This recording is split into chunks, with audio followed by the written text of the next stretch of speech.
What up? What up? What up? Hi, everyone. Sports Jazz. Please do subscribe. Isaac, I am back. I am back, guys. I know it's been a while. It's been a few hours, not very long. What's up, everyone in the comment chat? I see, sorry, section. Gary was already there. Shout out to you, Gary, wherever you are. Guys, please do subscribe. Turn on the notifications. Sports Jazz, we are here to speak and talk about football. We are here to talk about Manchester United. Tonight, well, it's tonight. I'm saying tonight because it's nighttime. I don't know. It could be a different time zone where you are, guys. Once again, Isaac, I am in the building. Josh might join us later on. I know a lot of you were asking, where's Josh? Well, Uncle Josh is coming today. Uncle Jazz. Some of you call him Uncle Jazz. Please do subscribe, guys. Turn on the notifications. Always a pleasure, man, to get into chat with you guys. Please get into the comment section. Let's have some fun. Of course, a lot happening in the transfer news and a lot happening in the Manchester United world when it comes to transfers. We all know Matthias Cunha is already in the bag. Brian Mbeumo is already in the bag. And of course, right now we are sweating to get a striker. That's the main priority. And then, of course, there's a midfielder and a keeper too. And with the keeper, from what I understand, nothing new's come up. It's still about Lamens, the 23-year-old Belgian goalkeeper from Royal Antwerp. That's all. Midfielders, well, we lost Richard Rios to Benfica. There's no room of anyone else. And from what I understand, it's reported that it would be much more convenient if Casemiro had left, because we all know he's on high wages. And if a bid comes in and it's around 15 million pounds, United is ready to sell Casemiro, but the Saudis are also sleeping on Casemiro. That guy is a baller. You should come get Casemiro. Come on, guys. Please. Guys, come on, do subscribe. Sports Jazz, let's hit it. Let's start right away. Well, news, it's been all over internet today. I mean, it's been Isak and Ollie Watkins. Of course, Isak has already informed Newcastle that he wants to move. He's ready to leave Newcastle after how many seasons?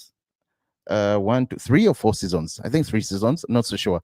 Then, of course, you have Ollie Watkins, the Villa boy. He hasn't said anything. It's not like he's put in a transfer request or even said that he wants to move. But from what I understand, it's reported that if an offer comes in and a team that is interested in getting or acquiring his signature sits with Aston Villa on table and they hash out things, Watkins is ready to move. And guess what, guys? Man United earlier on today made a second approach for Ollie Watkins, but from what I understand, Aston Villa turned them down. And besides that, it's because they have slapped a 60 million pound price tag on Ollie Watkins. That's the same price tag, or close to that, to the one that Leipzig did slap on Benjamin Sesko. With Leipzig, they said anything that doesn't go less than 60.6, from what I understand. And there's a gentleman agreement between Leipzig and Benjamin Sesko that says if any club comes and is willing to offer or is ready to offer 60 million pounds plus 4 in add-ons, they should let him go.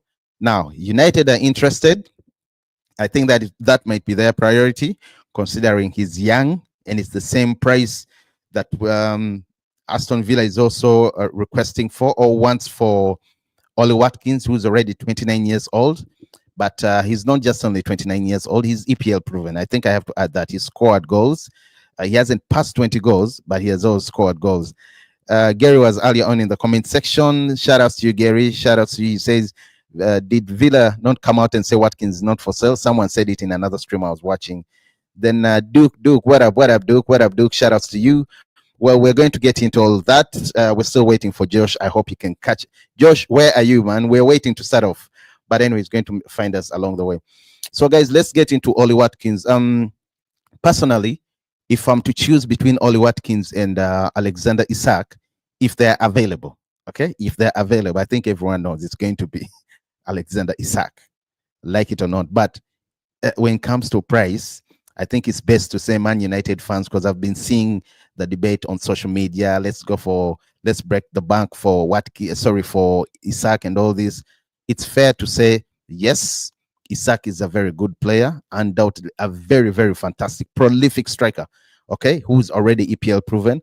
but United does not have 130 to 150 million pounds for just one player. So it's best to stop dreaming and let that slide slowly, gently, and calmly. United fans, focus. There's no way. We are struggling to sign players. We haven't sold any players, and you're already dreaming of breaking the bank for Alexander Isak. Yet you have nothing to buy him. What are you going to use to get him for? So it's a bit unrealistic. But yes, if he was available, bro, that guy is everything right now. Right after Erling Haaland, Alexander Isak is right there, because he has had 3 seasons at Newcastle. The first season, that was 2022-23, he scored 10 goals and 1 assist. That was his first season, in a Newcastle jersey. Then the second season, 2023 to 24, he scored 27, it was 21 goals. He scored 21 goals and had around 2 assists. Now, last season, 2024-25, sorry, he scored 23 goals and 6 assists. It shows you the amount of resilience, the improvement this guy gets every season. The first season, he scored 10 goals and 1 assist. The second season, he scored 21 goals and 2 assists. Yeah. Then the last season, which is last season, he scored 23 goals and 6 assists. So, I mean, you can tell that he's a machine. He's already scored around 54 goals in 9 assists in 86 EPL appearances. I mean, with a record of 44 wins, 14 draws, and 28 losses. Not forgetting the one hat trick. Okay, so if you're to look at last season, where he scored 23 goals and provided 6 assists in 34 matches, you can say he's a very good player. He knows where the net is. He's good in the air. He's good, by the way, when it comes to also penalty kicks. He barely misses. And for anyone who would say otherwise, I think it would be a dream to sign Alexander Isak if Man United had the funds. But unfortunately, we don't have the funds. Now, what do we do right here? I think we have 2 options: to go in and battle it out for Sesko, and also, because at least with Sesko, there's a chance. It's the same amount of money that Ollie Watkins is also being claimed for. Villa slapped 60 million pounds on Watkins. Now, Watkins, he's also done fairly well, honestly speaking. 2023, I'm comparing the last 3 seasons to Isak. 2023, 22-23, he scored 15 goals and provided 6 assists. Obviously, he did better than Isak. Isak had 10 goals and 1 assist. Now, the second season, that is 2023-24, he scored 19 goals and provided 13 assists. That is Ollie Watkins. Last season, he provided or scored 16 goals and 8 assists. Obviously, Isak has been improving in terms of goal contribution, or rather scoring goals and overall. But again, you cannot just write off Ollie Watkins. You cannot just write him off. That shows you that consistency. He has managed to score 15 goals and above in the last 3 seasons. Now, is he a good fit? Would he do well at Man United? I think he would do well. His price tag, yeah, it's a bit exaggerated for a 29-year-old. I understand he missed around 41 games altogether last season for Aston Villa. But if United can convince Villa to get this guy for around 35 million pounds, I think he would be a great steal, honestly speaking. I think he would be a great one. Gary, shout out to you, brother. Shout out to you. Gary says, if Paul get Isak, surely there is no stopping them, bro. Already there is no stopping Liverpool. By the way, those guys have already spent a lot of money. They've already spent close to 120 for Florian Wirtz. They've paid a lot for, I think the only person who's a bit cheap was Frimpong, still from Leverkusen. But Milos Kerekes, he didn't come cheap. Then you have, I'm forgetting the other, Ekitike, the one that they just signed from Frankfurt. A lot of money. That is a lot of money. And they still have the money to go toe-to-toe with any team for Alexander Isak, who has already placed in his transfer request and has informed Villa, sorry, not Villa, and has informed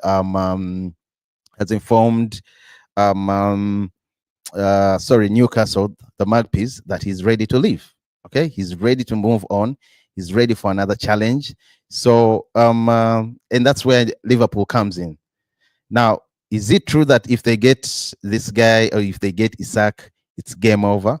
Who knows? Because I mean, there's at one point when Man City had every. I won't even talk about Man City. When Real Madrid almost had, rather, when they had almost the best players in their team, but they failed. They still failed to win the league and the Champions League.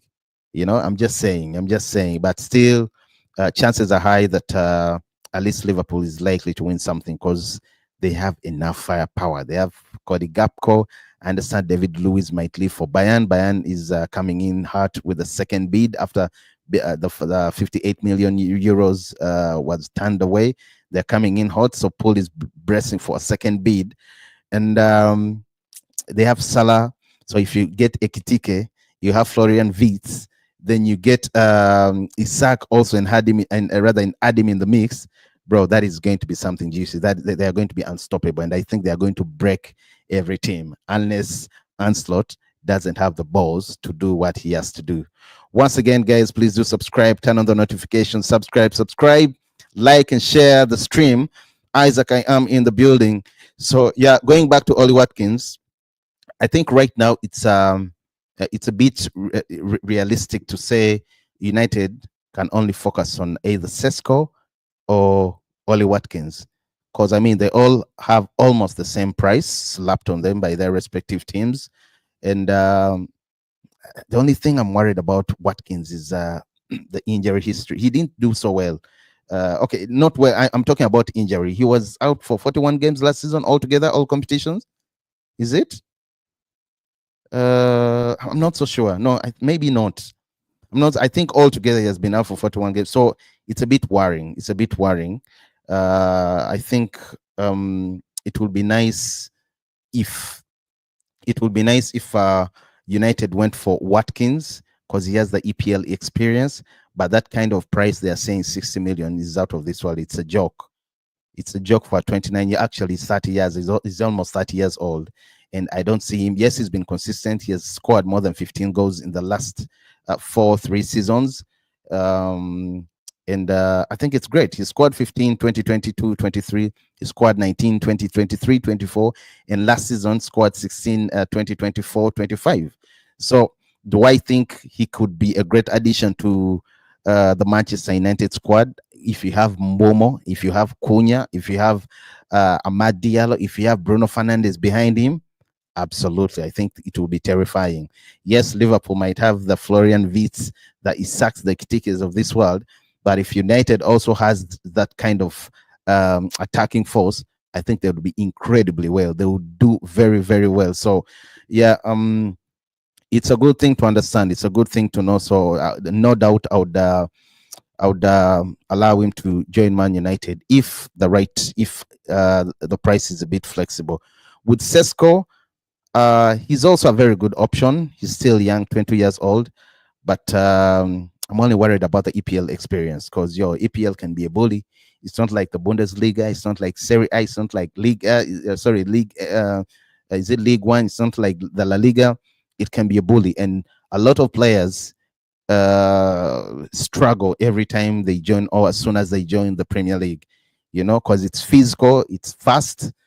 So you know, you need to be ready. But I know when it comes to physicality, of course, he's already there. Sesko is very physical. He's good in the air. He can run, he can counter and all that. It's just the adaptation. You know, the adaptation to the EPL is not something that goes easy for, and a lot of people have struggled for that. Well, away from that, guys, away from the debate, I think you all know you can make your decisions who you wish you would have going into other transfers. Yes, United is still in search for a striker, but also in search for a midfielder and a keeper. There's been nothing really concrete in those other positions. I've not seen any other rumor coming out. Maybe the other thing in terms of strikers, I've had United. I've also looked at is it John Felipe Mateta of Crystal Palace? You know, he has also merged and he has merged as a possible option for Man United. Now, bro, no disrespect, but I don't feel him. I do not feel him at all. I do not feel him. I don't know why. So it's a bit wild why we would be interested in such a player. I'm not saying he's bad, but he's a very good player. Sorry. I'm not saying he's bad, but he's a very, very good player. So he's a very, very good player. I think he would do so well. Sorry. I was getting something.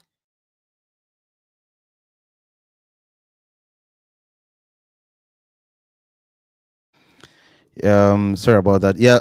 Let me look. Let's go through the transfer speculations in regards to Man United today. The rumors that have been around. I think it's only fair. Let me check this out. Let me see. Yeah, it's only fair that I don't see, by the way, enough activities today, apart from the Ollie Watkins saga that has been ongoing. Of course, United held fresh talks, 60 million pounds and all that. The Nicholas Jackson thing, it's cooling. It's cooling. I'm so happy. It's cooling. They're pouring water on it because no one is interested in Nicholas Jackson. I'm being honest. I don't know about you, Man United fans, but personally, I am not interested in signing Nicholas Jackson. Now, Javi Guerrera, the 23-year-old midfielder from Valencia who rejected a contract offer extension from Valencia. I understand he's been rumored and linked to Man United, or United are monitoring his situation as things occur. But I would like to think that is all being done just to pull Masoch, just for him to get a better contract from Valencia. Because to be honest, I don't see him leaving Valencia and coming to I don't see him leaving Valencia coming to Manchester United. I'm being honest. I don't see that happening at all. Maybe the other one that could be a bit realistic, but I understand Man City is also interested in him. It will be the Sporting Lisbon midfielder, the Danish midfielder. What's his name? Morten? Is it Morten Halmand? He's a great player, by the way. He's a very, very good midfielder. And having him in the pivot with Bruno Fernandes would really, really do a lot. It would do a lot. But yeah, United are competing with Man City, from what I understand, for the 26-year-old midfielder. Of course, he's previously worked with Ruben Amorim. But I think that thing of working with Ruben Amorim now is not GC anymore, because we've seen the Swedish striker Gyökeres turned down Man United in favor of Arsenal. Of course, he wanted Champions League. Now United has missed on Champions League. They don't have nothing. They're just in domestic competitions. But European competitions, Manchester United is not there. So of course, that is one of the reasons as to why they are fighting and struggling to sign or convince players to come into the mix. So let's wait and see. But I think midfielders, Morten would be a great addition. You have, I gave my choices yesterday. If you have, at least you pick the picks, 4 players. Morten, you have Baleba, who I think is very, very good. Baleba is very, very good. I'll take that player any day, anytime. He's a very good player. So I don't understand why most teams are not going for him. Maybe it's because Brighton might outprice him. Then you have Sandro Tonali, Newcastle Sandro Tonali. Again, that guy walks into any midfield in the world. He's a proper bowler. You saw when he had been banned how Newcastle was fighting for balance in the midfield. And when the guy came back, the ship steadied. And ever since then, they've done so well. So Tonali, by the way, I rate him so high. I think he's, for me, besides Rodri, who has barely played last season, Baleba, then you have Adam Wharton, Crystal Palace, and Tonali, and maybe Caicedo. To me, those are the best CDMs in the Premier League, at least one of the best, in no particular order. You can pick from one of them, So Baleba would be a very great addition to the Manchester United midfield. If it's for Adam Wharton, it will be great. I'm not going to talk so much about Javi, the Valencia player, because I haven't really watched him a lot, so I'll be lying. I've watched only a few games. But Adam Wharton, although he's outpriced, Spurs slapped, is it 80 to 100 million pounds? Because he doesn't have a release clause. So, yes, he's there. Then you have Tonali. And Tonali is not very expensive, by the way, at least from what I understand. I'm not so sure, unless he also that players do not have particular clauses in their contract are hard to get. That is why you see with Alexander Isak, it's very hard, very, very, very hard to get him. I can give you an example of Erling Haaland. When his former agent, RIP, what's his name? Mino. I think you remember Mino. Before he passed on, he placed in a very flexible clause in Haaland's contract back then. That's why it was so easy for Man City just to meet and pay activate the clause, and he had to leave Borussia Dortmund. But if it wasn't for that, that guy was going to live for more than 100 plus million pounds. I'm telling you.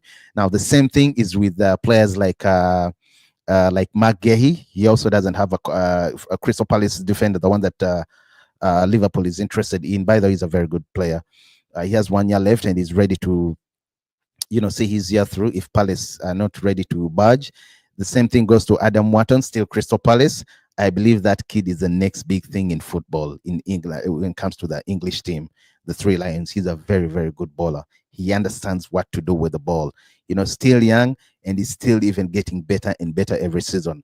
You have players like, players that do not have those release clauses are very, very hard to get because any price can be slapped on him, So, yeah, midfield wise, those are my options. When we go to keepers, I really don't have any, but I understand United did try to go in for Emi Martinez on loan, and Villa immediately turned them down because they placed a 40 million price tag on the 32-year-old Argentine goalkeeper. Now, to be honest, I think the right move for Man United is to walk away, unless it's coming on a loan, unless it's coming for 10 million pounds or less.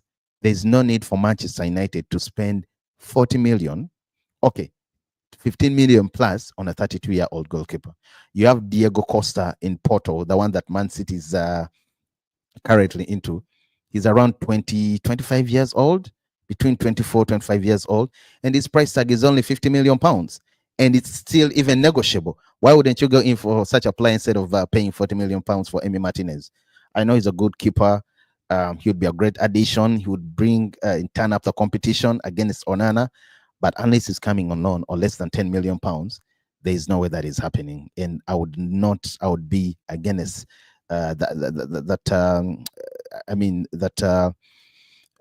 buying him for that amount of money.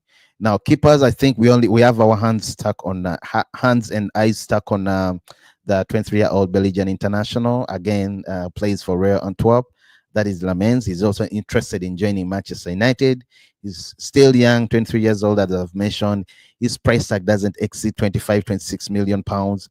I think it would be a great thing if he came and rather if he joined Manchester United, because you have Vitek is living on loan, Then you have Houghton, who's also not going to, he's a third choice goalkeeper, you get, so it's not going to be easy. It's not going to be easy. So it's a hard thing. It's a hard thing. But let's wait and see how things turn out. Because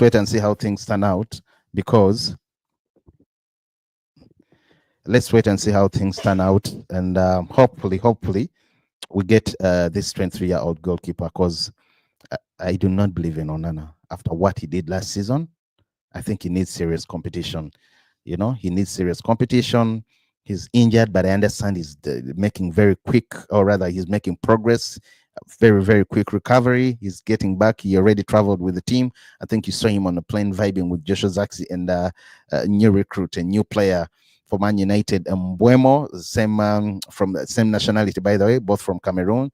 So I think it would be only fair if we get someone to make him run for his money. Other than that, no, not possible.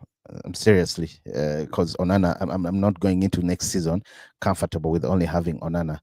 The other players we've been linked to, it's been all just rumors, and maybe we saw the signing of Marcus Rashford yesterday from Man United to Barcelona. It was a bit weird, but he wasn't disrespectful.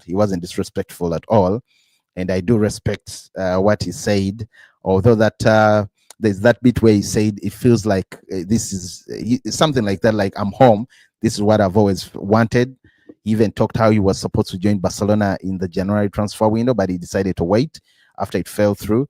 Look, I wish nothing but happiness for Marcus Rashford.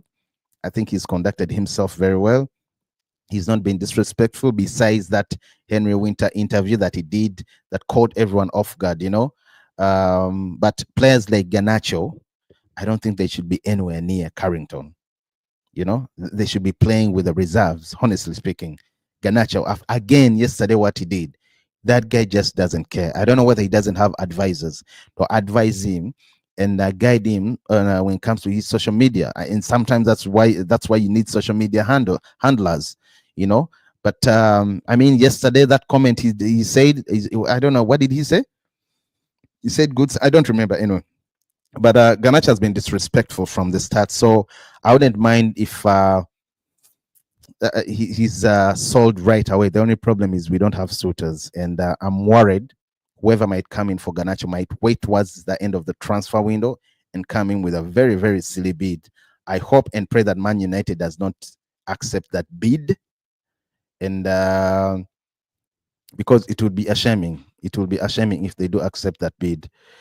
Because I think there's a team that wanted to bring in 25 million pounds for Garnacho. I don't remember what team it is, but Garnacho shouldn't go for less than 50 million pounds. It will be a shame. It has to be 50 million pounds plus for Garnacho to go through or to join any team that he wants to join. That's if they come. Otherwise, put him on loan, let him go, increase his value because of how he has conducted himself. It has affected his market value. Look, he's a very good player, as I mentioned yesterday. You have players like Elanga, the Gaitens, the Kudos, the Madwekes going for 50, 55 million pounds. You get? Then why not Garnacho? I actually think Garnacho, if it wasn't for his behavior, he could even have gone for 70 million pounds. So yeah, I mean, put him on loan if no one is there for him. Let him go get more game time. Let him play because I know he'll do so well. And yeah, suitors will come next season because we need the money. But we are not.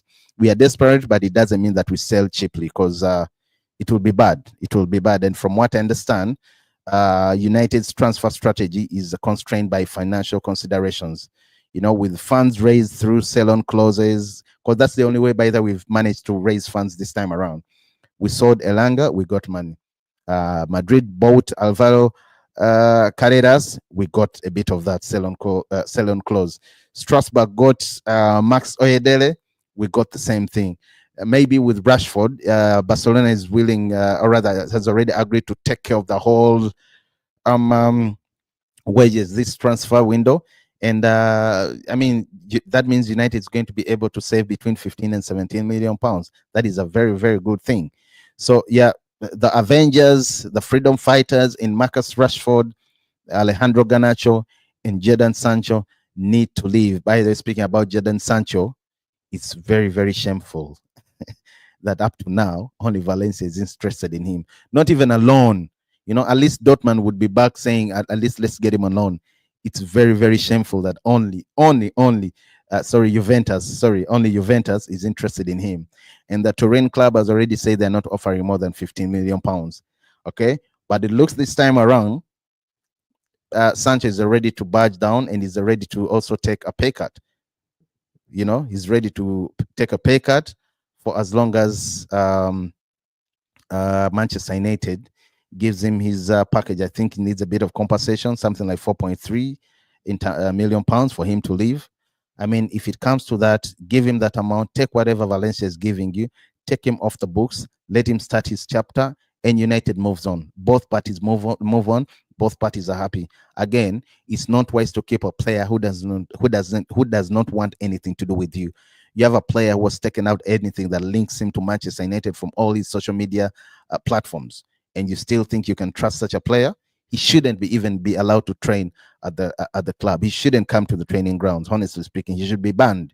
That's why I like players like Anthony. He has conducted himself in the highest manner possible. He has not vulgarized everyone or anyone. He has not insulted anyone. He has not been tweeting or sending Instagram, weird posts or messages.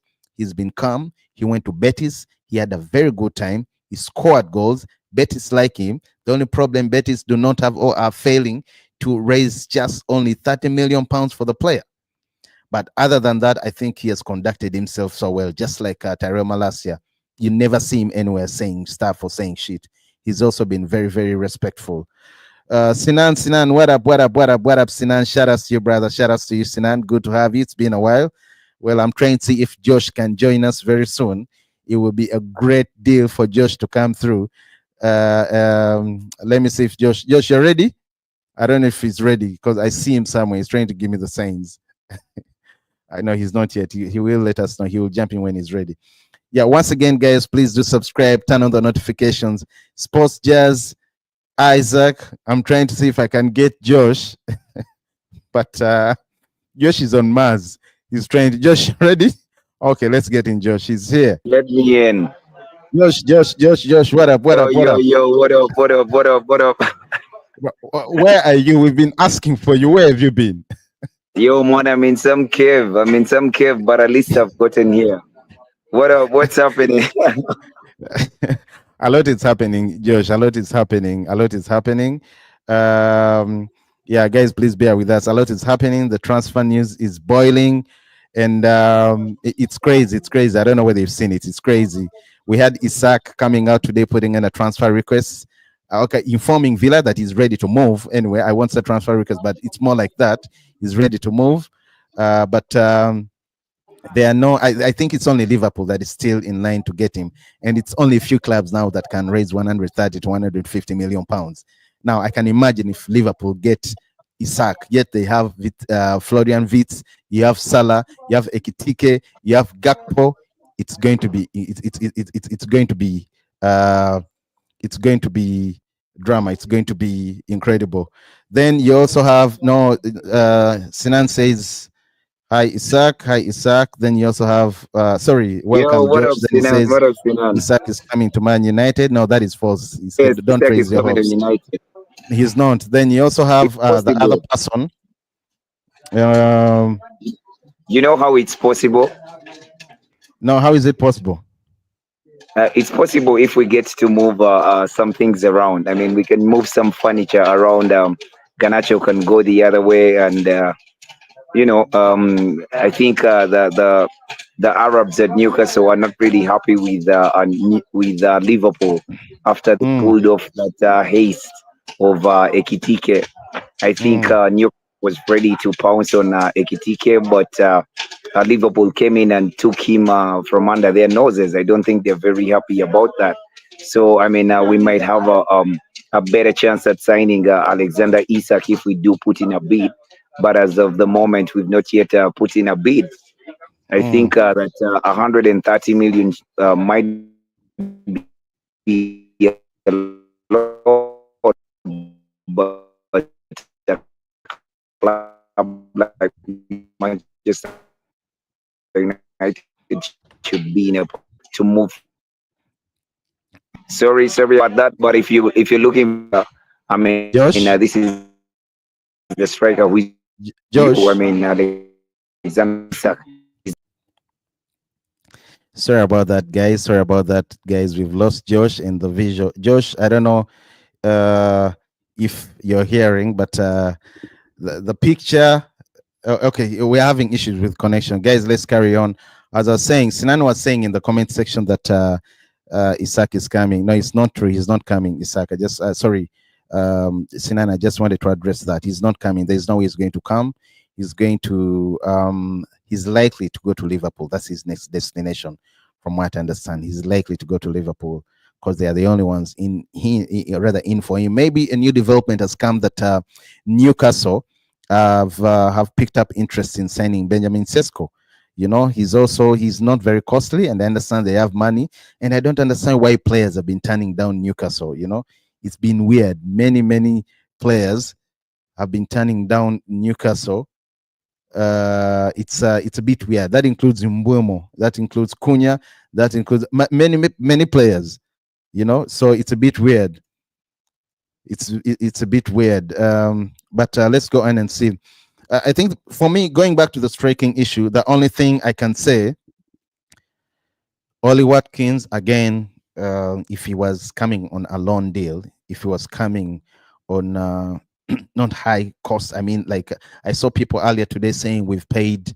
Sorry, Hurricane paid. Hurricane paid how long? sorry, how much? Sorry, Bayern Munich paid for Hurricane a high fee, yet he was already 30 goals. Bro, do not ever mention Hurricane in the same sentence with Ollie Watkins. That is obnoxious, okay? That is a taboo. That is a taboo. Never, never put the same name or put them in the same bracket. Watkins and Kane. Do you see that Kane is rather already how many? 32 years old, 33 years old? He can give you 30 more goals. And Watkins, even at his best, he will give you 16 or 19. Okay, 20 more goals. I'll push it to that. So please do not put the two in the same sentence. So again, Watkins, the 60 million, even if it's 40 million pounds, I think it's a bit too much. That means Man United will be doing the same mistakes they did back then when they had the Matt Jude, the Edwards, the Eddie Woodward, paying stupid, silly amounts for players who are already aged. One gave for Casemiro. Casemiro, yes, came in. He used to be a good player, but the good old days for Casemiro were all left at Real Madrid. Do you think Real Madrid is silly to let go of a player and come to you? They only do that if they think the player cannot do what they want. And again, he's not going to give you 5 games back to back. He's not going to run around. He doesn't have the legs. So it's going to be a bit off for him to do what he's supposed to do.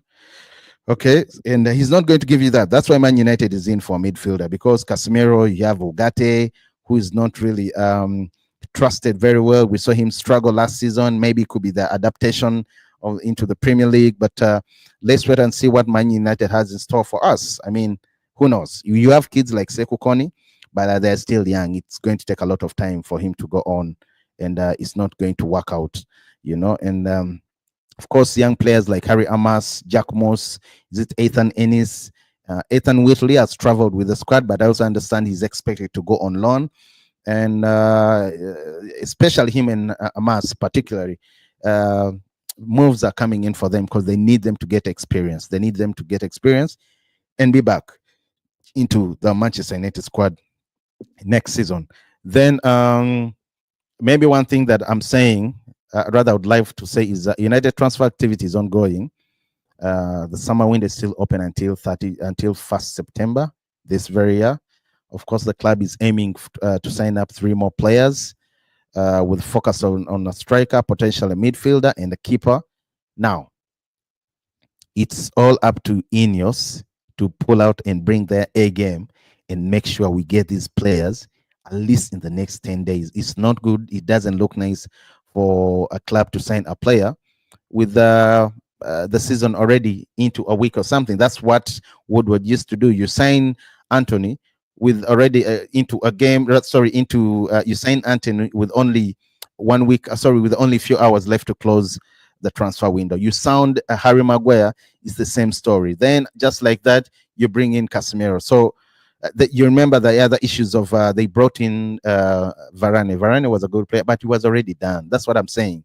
Madrid does not let you go unless they don't need you. And we paid a lot of money for those players. We've played close to 70 million pounds for Casemiro.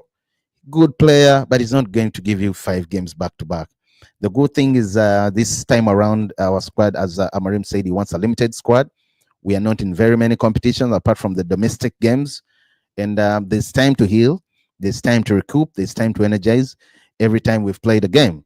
So let's wait and see how things turn out. But I would so much love for Man United to get a striker.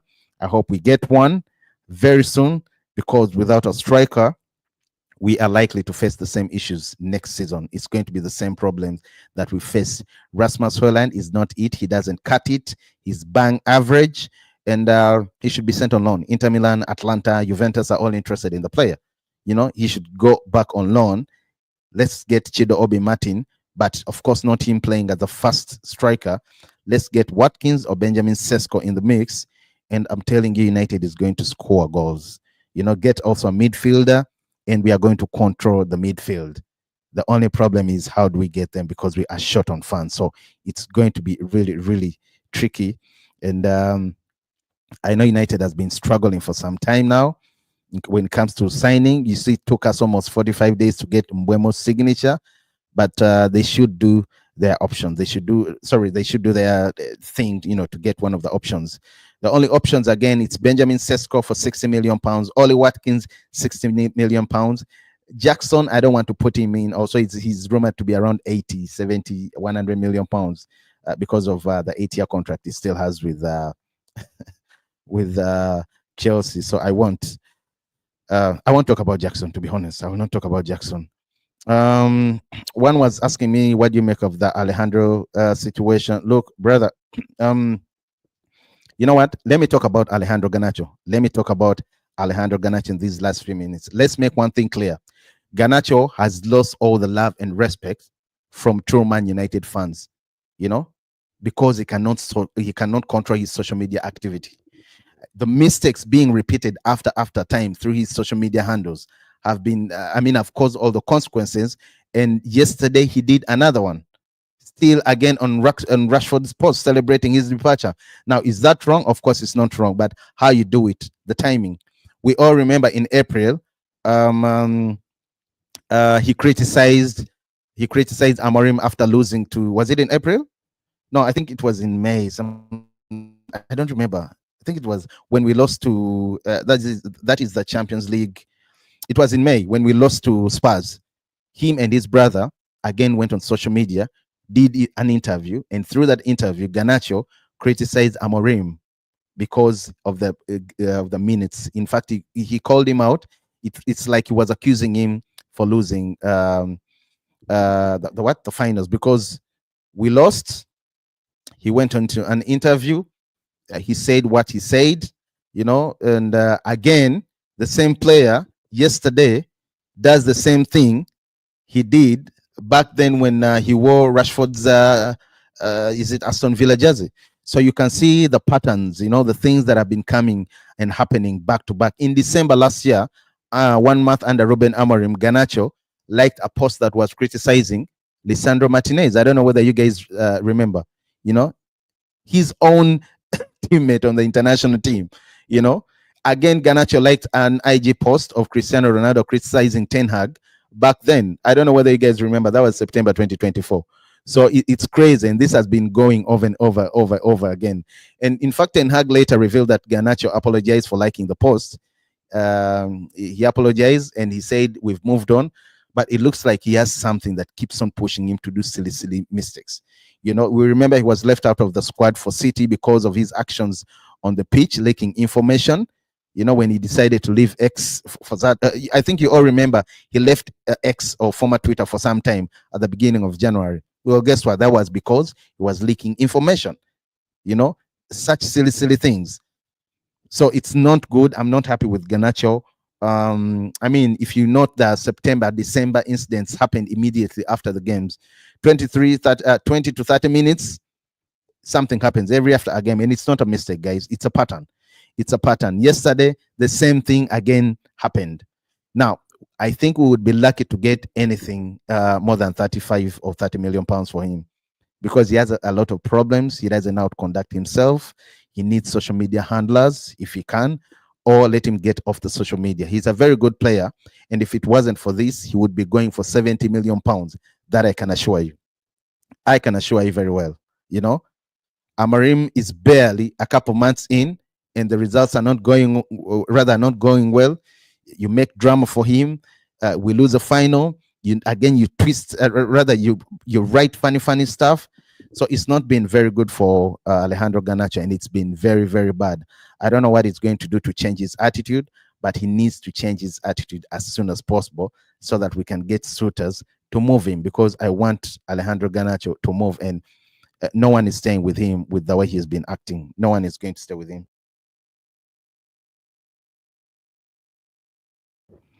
No one is going to sign Alejandro Garnacho with that kind of manners.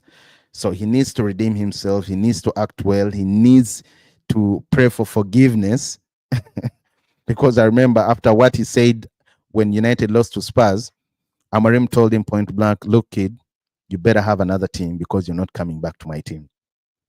And that is one of the reasons you see that he's not playing, so rather he's not even with the squad. And I like the stand Amorim took this time around. It said, look, if you're not part of my plans, you're not coming with me in in the USA for the preseason. I think that was called for. That was very good. I'm happy he did that. I'm happy he said that, because these players do not have respect. They do not respect, with what I've seen, Sancho and all these other guys don't have respect for Manchester United as a club, and they do not have respect for their fellow players. Once again, guys, please do subscribe. We missed Josh earlier on. Turn on the notifications. It's been a short stream. Hopefully, I'll catch you tomorrow. Glory, glory, Man United. Please subscribe, share the stream, and yeah, let's hook up tomorrow. Cheers.